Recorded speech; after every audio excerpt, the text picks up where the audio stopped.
عائلة عقول منيرة. السلام عليكم. واش عمركم سمعتوا بواحد المشروع إفريقي عملاق بمعنى الكلمة اللي مزعمو المغرب وواحد دولة إفريقية أخرى، داخل فيه 13 دولة وكيقطع النص ديال إفريقيا؟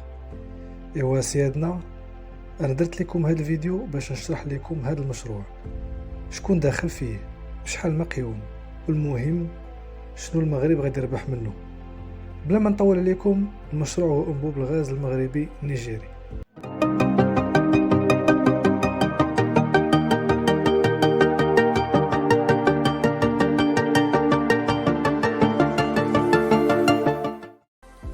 يلا نكتشفوا معلومات على هذا الأنبوب.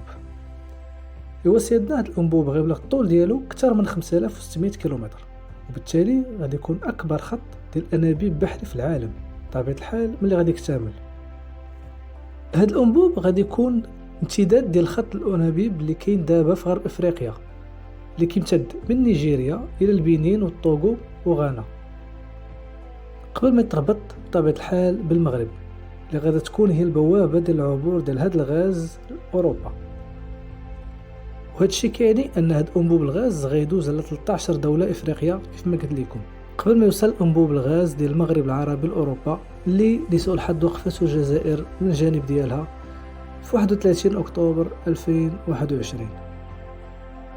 هذا الخط ديال الانابيب ديال الغاز النيجيري المغربي غيبدا من جزيرة براس في نيجيريا، وغيدوز على البنين وطوغو وغانا كوت ديفوار وليبيريا وسيراليون وغينيا بيساو وغامبيا والسنغال وموريتانيا وبطبيعة الحال المغرب.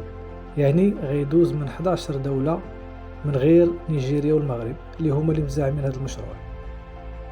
هذا المشروع اللي كتنقسم الملكية ديالو ما بين الشركة ديال النفط الوطنية النيجيرية والمكتب الوطني المغربي للهيدروكربونات والمعادن.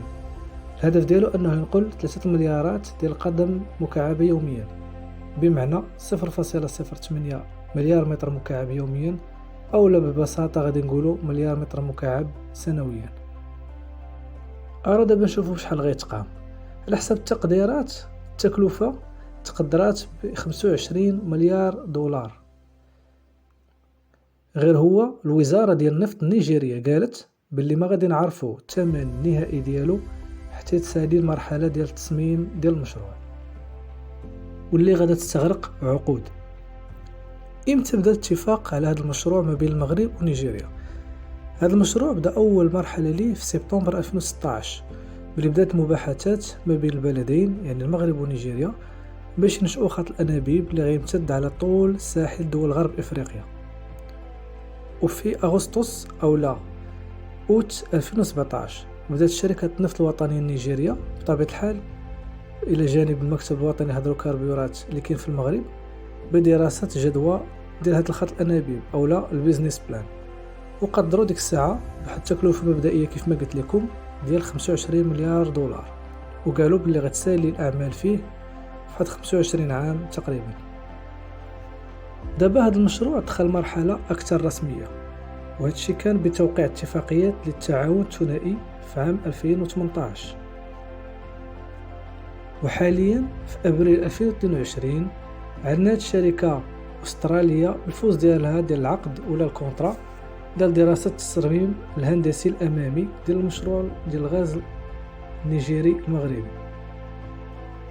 وفي سبتمبر ديال نفس العام يعني 2022 كانت الاتفاقية الأخيرة بين المغرب ونيجيريا مع الدول ديال غرب إفريقيا باش يوضحوا الموافقة ديال هاد الدول باش يدوز الأنبوب على السواحل ديالها. اللي خصكم تعرفوا ان جميع الدول اللي غيمر منها الانبوب غادي تستافد من واحد الحصه او واحد النصيب من هذا الغاز، وبالتالي غادي تساهم في رخاء المعيشه عندهم وفي الامن او السياده الطاقيه ديال هذه البلدان. واوروبا بالدور ديالها متحمسه باش هذا المشروع يكمل.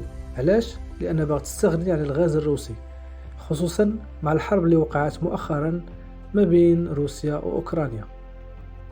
من الناحية المغربية هذا المشروع أول حاجة غيوفر فرص شغل للمغاربة، غادي ينقص من التكلفة الطاقية ديال الدولة، وغادي يحقق التنمية المستدامة، وهذا الشيء اللي أكدت عليه الدكتورة ليلى بنيلي اللي هي وزيرة الانتقال الطاقي والتنمية المستدامة في المغرب. ومن ناحية الدبلوماسية بطبيعة الحال راه غادا تعزز العلاقة ما بين الرباط والدول الإفريقية تحت المنظور ديال سيدنا، في إطار أن المغرب غيولي بوابة ديال إفريقيا. إيوا سيدنا، الفيديو سهل هنا، ونتمنى تكونوا استفدتوا شي حاجة من هاد الفيديو ولو قليلة. وإلا عجبكم بارطاجيوه مع صحابكم، ونتلاقاو في فيديو جاي. من تما خليت لكم السلامة. الله يعاون. تشاو.